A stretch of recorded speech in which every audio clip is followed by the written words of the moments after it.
Thousands of innocent people have been jailed in El Salvador since 2022 when President Nayib Bukele launched his controversial war on gangs. Gang violence has been a problem in El Salvador since the 90s, around the end of the country's civil war. But in the decades since then, the homicide rate has dropped. It hit its lowest rate since the 90s in 2021. But in March 2022, a sudden spike in gang violence led to the killing of 62 people in one day. In response, Bukele instituted a state of emergency, suspending 4 of the country's constitutional rights, including the freedom to assemble and the right to a state-sponsored legal defense if you're detained. Bukele has extended the state of emergency at least 11 times, and it's still in effect. Under the state of emergency, police and soldiers have carried out hundreds of raids, mostly in poor neighborhoods, targeting marginalized groups. Almost 70,000 people have been detained. People have been detained for things as simple as having tattoos, looking like a gang member, or appearing nervous. Tens of thousands of people have been charged with unlawful association, which is broadly defined and includes people who've received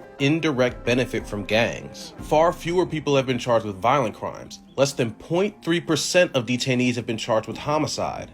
And because the government has suspended some basic rights, people can spend months in overcrowded prisons waiting to go to court where they may not have access to a lawyer and they may not even know what they've been charged with. Even police estimate that at least 1 in 6 of the people they've detained are innocent. The Salvadoran human rights group Cristosol has found at least 153 people have died in custody. Dozens of the bodies that the human rights group examined showed signs of torture, beatings, and strangulation.